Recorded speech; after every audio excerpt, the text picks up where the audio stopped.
Edad Media, la iglesia se juntaba con el Estado y también con el mundo, que la política y la iglesia estaban unidos. Y entonces escuchamos del nacimiento de un joven en Alemania, Martín Lutero, que llegó a ser sacerdote después de un encuentro con Relámpago y llegó a ser profesor en Wittenberg. Y en su vida había muchos encuentros en concilios y también hizo muchos escritos y tuvo mucha interacción con la iglesia y la iglesia contra él. Esto entonces nos hace recordar cómo fueron las cosas en aquel entonces en Europa, donde estas cosas pasaron. Y si me puedes poner, Ricardo, el bosquejo que te di, el PowerPoint, no sé si es posible ponerlo. Sí, hermano Ricardo, lo tengo listo acá. Bueno, si puede poner la primera hoja, la primera página. Ahí está, muchas gracias. Estamos considerando ahora el inicio de luz en Alemania. Como el hermano Luis ha dicho, una breve historia de toda la vida del Lutero, pero nosotros queremos ver que cuando clavó los 95 tesis en la pared de la capilla en Wittenberg, era el inicio. Y su entendimiento de la luz que a fines de su vida entendía no era lo mismo al inicio. Entonces estamos hablando de una luz que comienza. Y esto es lo que dice también en Proverbios, el capítulo 4 y el verso 18.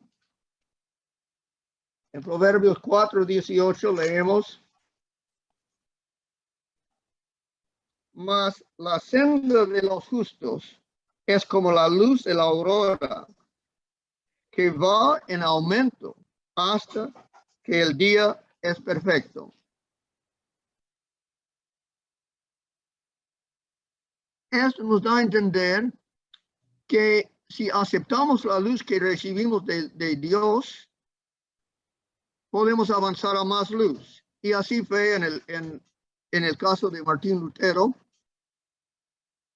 que cuando clavó los 95 tesis, que vamos a celebrar en una semana, el día de la Reforma, por eso estamos dando estos estudios ahora, queremos recordar entonces de los 95 tesis, muchos se trataron de cosas que son como, dice en 1 de Corintios, madera, heno, hojarasca. Muchos de lo que presentó Martín Lutero en aquel día eran nomás hojarasca. No son cosas que duraban durante su vida, pero él comenzaba y con valor puso los 95 tesis como un comienzo, un inicio de luz en Alemania. Y en repasar esos 95 tesis, he escogido de ellos 12 de los tesis que vamos a considerar en 4 puntos. Y estos 4 puntos vamos a ver unos tesis que corresponden a cada uno y después vamos a hacer un resumen y a ver qué rayos de luz ya estaban en la mente de Martín Lutero cuando puso estas 95 tesis en la pared. Ahora sí pasamos a la segunda.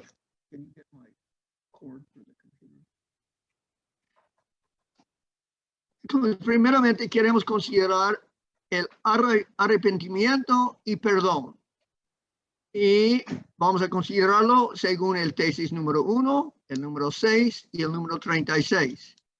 Y en estos, como resumen, he sacado estas ideas. El arrepentir es obra del cristiano por toda la vida. Y el perdón se declara por Dios en el cielo en favor de los verdaderamente arrepentidos. Entonces, considerando el arrepentimiento y perdón, recordamos que estaban haciendo venta de indulgencias y esta venta hizo a Martín Lutero pensar en su valor. Él todavía creía que tenía algún valor las indulgencias, pero estaba muy preocupado del valor que puso la iglesia y del dinero que gastaban los hermanos en comprarlos. Y por eso entonces hizo los 95 tesis, pero podemos ver entre ellos, en cuanto al arrepentimiento y perdón, ¿qué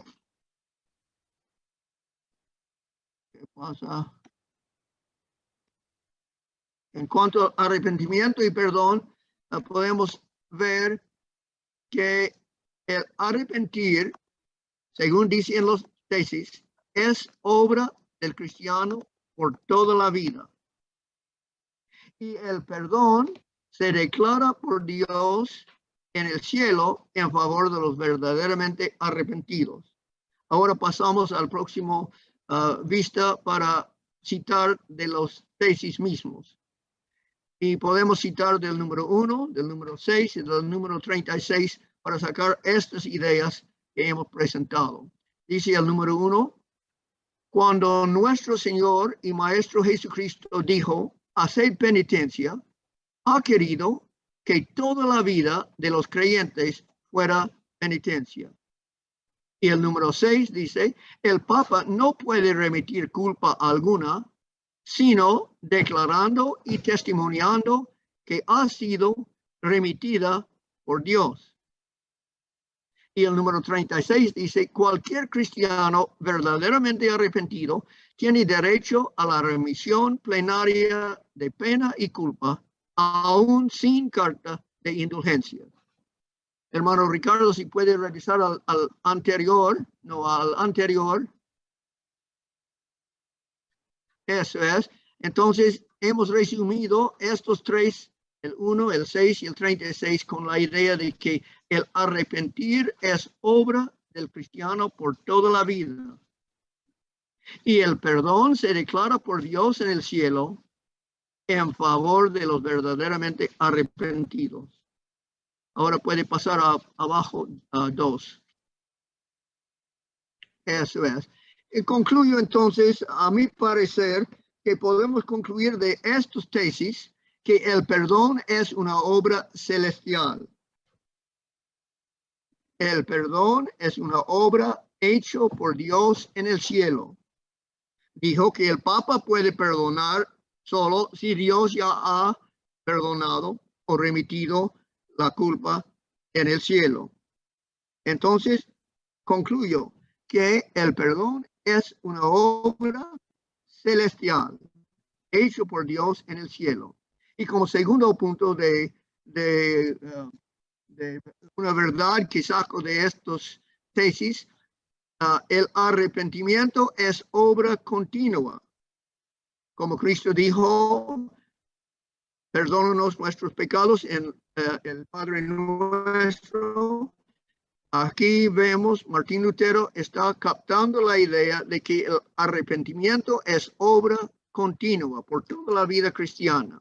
Y como tercer punto, el perdón viene por el arrepentimiento, no por otros medios, no por indulgencias, no por declaración del Papa o de los sacerdotes o de una cura, sino el perdón viene por el arrepentimiento de un creyente y no por otros medios. Pasamos ahora entonces a la segunda conclusión que he sacado de los tesis. Como la segunda conclusión, quiero hablar en cuanto a la santificación. Y vemos entonces en el tesis 44 y en el 95 lo que dice, y mi conclusión es que la santificación viene a través de muchas tribulaciones y el amor crece por obras de caridad. El 44 dice, porque la caridad crece por la obra de caridad y el hombre llega a ser mejor. Así puso Martín Lutero. Y en el 95 puso, y a confiar en que entrarán al cielo a través de muchas tribulaciones antes que por la ilusoria seguridad de paz. Nos da a entender entonces que a su parecer en aquel entonces Martín Lutero tuvo la idea de que la santificación era una cosa que duraba durante toda la vida y que era por medio de tribulaciones. O es decir, la santificación viene a través de muchas tribulaciones y el amor crece por obras de caridad. Y si pasamos a la próxima vista, podemos entonces concluir que la santificación es progresiva. La santificación es progresiva y la santificación no es instantánea. Hoy en día hay iglesias que hablan de una santificación instantánea. Mas Lutero en aquel entonces vio que la santificación era progresiva y no instantánea. También podemos concluir de que Martín Lutero en aquel entonces entendía, y también debe ser las mismas ideas de la Iglesia Católica Romana, que la santificación no es opcional. Hoy en día hay quienes quieren decir, una vez justificada, no importa cómo viva. No, Martín Lutero entendía que la santificación no es opcional. No se puede decir, soy justificado y no importa cómo vivo.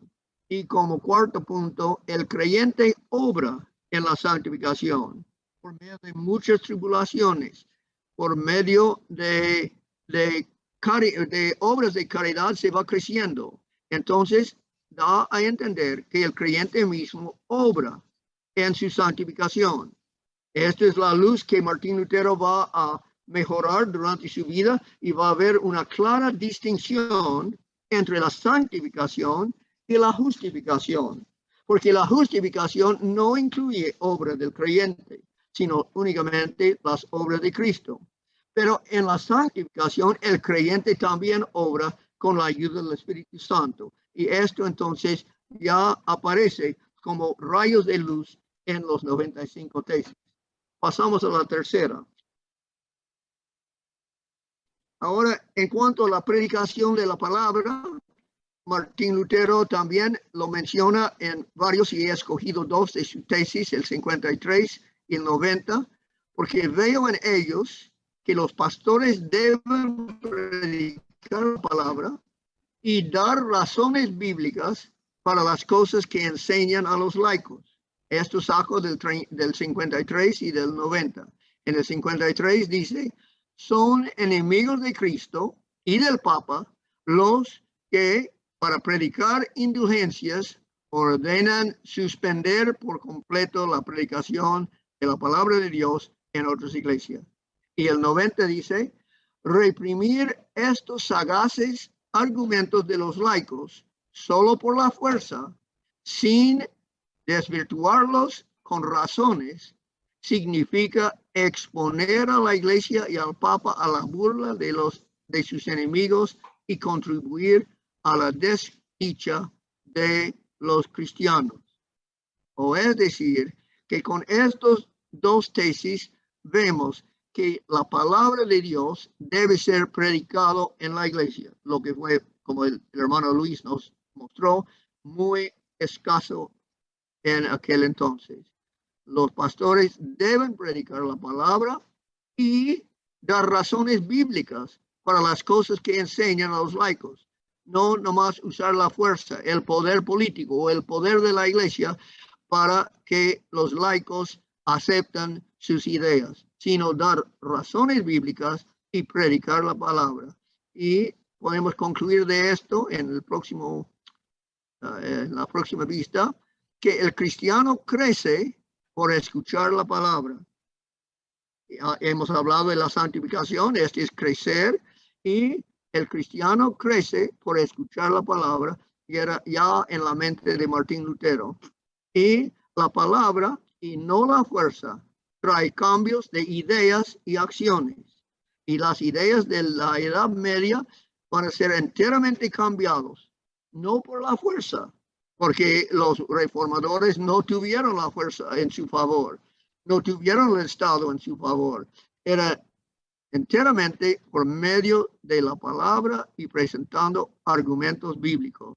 Entonces el cristiano crece por escuchar la palabra y hubo un crecimiento en los que creían en el mensaje de los reformadores, y la palabra y no la fuerza trajo cambios de ideas y de acciones en cambiar toda la Edad Media por causa de lo que Martín Lutero comenzaba a expresar en estos 95 tesis. Y ahora pasamos a la última. El Evangelio. También yo veo algo en cuanto al Evangelio en los 95 tesis. Y he concluido con esta frase: el Evangelio de los méritos de Cristo, manifiesto en la cruz, es la cosa más grande, el tesoro de la iglesia y la red con que pescar almas. El Evangelio de los méritos de Cristo, lo que Cristo hizo en este mundo, manifestado especialmente en la cruz,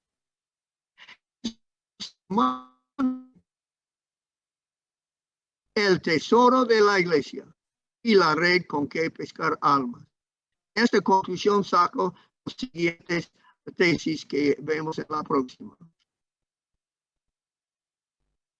El número 55 dice así: ha de ser la intención del Papa que si las indulgencias, que muy poco significan, se celebran con una campana, una procesión y una ceremonia, el Evangelio, que es lo más importante,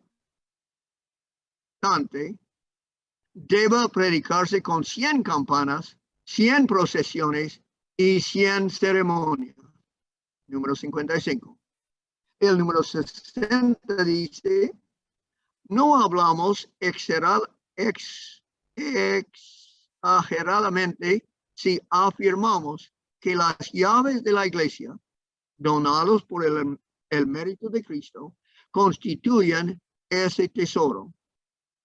Que las llaves de la iglesia, que son dadas por los méritos de Cristo, son el tesoro. El mismo tesoro del 55 y del 62 dice: el verdadero tesoro de la iglesia es el sacrosanto evangelio de la gloria y de la gracia de Dios. Y el 65 dice: por ello, los tesoros del evangelio son redes con las cuales en otros tiempos se pescaban a hombres. El 93 dice que prosperan todos aquellos profetas que dicen al pueblo: cruz, cruz, y no hay cruz. Así que él está enfatizando en estos 5 tesis: la cruz, los méritos de Cristo, que es el gran tesoro, que es la red con que pescar almas. Está hablando del evangelio como la cosa más importante en la iglesia. Y Ricardo, si puedes ir arriba de nuevo a la pantalla de arriba. Así que de esta tesis concluimos que el evangelio de los méritos de Cristo, manifiesto en la cruz, es la cosa más grande, el tesoro de la iglesia y la red con que pescar almas. Ahora puedes bajarnos. Y entonces concluimos estas conclusiones del punto número 4 que hemos hablado del evangelio. Y el evangelio es acerca de Cristo crucificado. Es claro que hablaba Lutero del gran tesoro, que son los méritos de Cristo, especialmente mostrado en la cruz. El evangelio es acerca de Cristo y el crucificado, igual como dijo Pablo, ¿no? Y como segunda conclusión, el evangelio muestra la gloria y la gracia de Dios. El evangelio muestra la gloria y la gracia de Dios. Y de esto vamos a hablar un poco más abajo. y el evangelio consiste en los méritos de Cristo. Así que para Lutero, el evangelio era el tesoro de la iglesia, hasta era la red para pescar almas, y en ello se encuentra la gloria y la gracia de Dios. De estos 4 puntos hemos hablado del evangelio, de la predicación de la palabra, de la santificación y del perdón. He resumido en la próxima pantalla las 4 cosas que hemos considerado. Como conclusión, veo, primera conclusión, una vida de arrepentimiento trae perdón del cielo. Esto me hace pensar en la idea que Lutero más entonces va a explicar claramente de la justicia extrínseca, que es fuera de nosotros la justicia, como el perdón es en el cielo, la justicia en el cielo, o como primero de Juan 1:9 dice, si confesamos nuestros pecados, Él es fiel y justo para perdonar nuestros pecados y limpiarnos de toda maldad. Y como segunda conclusión, la santificación es un crecimiento por toda la vida. Como dice Pedro en 2 de Pedro 3:18, que debemos crecer en la gracia. Y de esta conclusión veo que ya está comenzando la luz, que se va a aumentar seguramente mucho más en la vida del Lutero, pero la luz sobre la idea simul justus et peccator, a la vez justo y pecador, porque ya ha enseñado en los tesis que es por toda la vida que arrepentimos. Entonces quiere decir que somos pecadores por toda la vida. Pero también ha hablado de la justicia que encontramos en el perdón, una obra celestial. Entonces veo aquí la semilla de la verdad simul justus et peccator, que en Cristo somos justos, mientras en la tierra somos pecadores. Como tercera conclusión, es necesario predicar la palabra con pruebas bíblicas. Como Pablo escribió a Timoteo diciendo, predicar la palabra. Eso ya estaba en mente de Lutero. Nos da entonces la semilla, el comienzo de la idea que va a ser parte de los 5 solas de la Reforma Protestante, sola escritura, o la escritura solamente, sola escritura. O es decir, que la Biblia tiene que ser lo que usa para probar toda doctrina y todo estilo de vida. Y como cuarta conclusión, el Evangelio de Cristo es la red preciosa para pescar almas. En esto veo, y él mencionaba también, bueno, como dice en Marcos 16, 15, dice predicar el Evangelio a todo el mundo. Así que vemos, es la red de conseguir almas, pero también veo, como él dijo, en el Evangelio está la gloria y la gracia de Dios. Entonces podemos ver que ya tenía en mente sola gracia, o la gracia solamente. Y también el solo Cristo, porque ha dicho que el Evangelio es en cuanto a Cristo y sus méritos. De estas cosas, entonces, he sacado como inicio de luz en los 95 tesis. Hermano Ricardo Marín, ¿por qué es tan importante recordar la historia de la reforma de Lutero cuando ocurrió hace bastante tiempo? La pregunta es, ¿por qué es importante recordar una cosa que pasó hace 520 años, no? Exactamente. Entonces, podemos preguntar también, ¿por qué es importante saber de la historia y de los argumentos y de los escritos de San Pablo?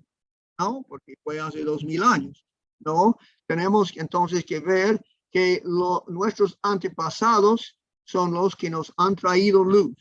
Y la luz que Pablo presentó en sus escritos fue perdiéndose poco a poco hasta que en la Edad Media casi no se entendía nada de lo que Pablo escribió. Y nosotros que venimos después de la Edad Media no hubiéramos tenido esa luz a menos que lo hubiéramos sacado de las escrituras. Pero podemos ver en la historia con el gran pleito que trajo a la iglesia cristiana en la Edad Media la importancia, el vital importancia de estas cosas, y leyendo y recordando lo que pasó en la Edad Media nos da entendimiento y valor para mantener la luz que fue sacado y avanzarlo.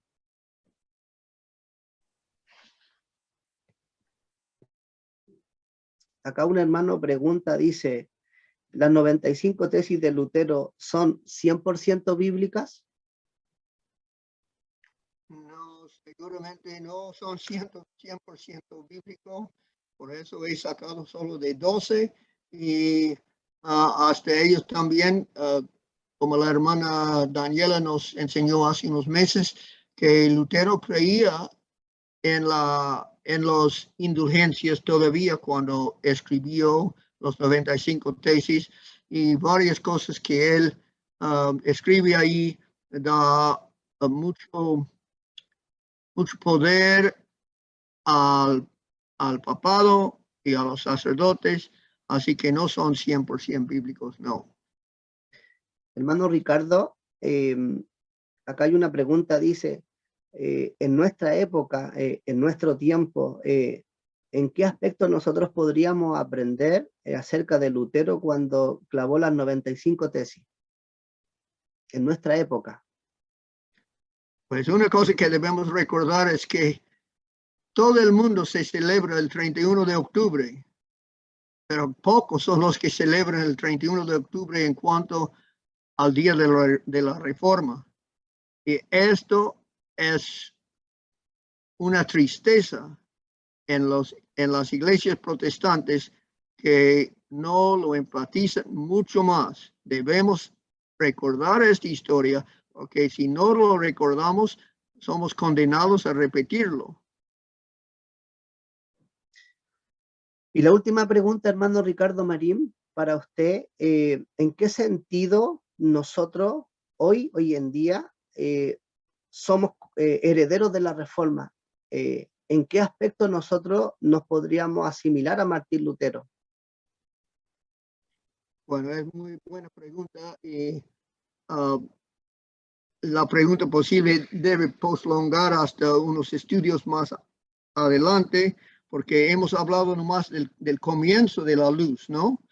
Pero para contestar la pregunta podemos decir que debemos ser herederos de la Reforma, especialmente en las dos solas de sola fide y sola escritura, por fe sola y con la Biblia y la Biblia únicamente.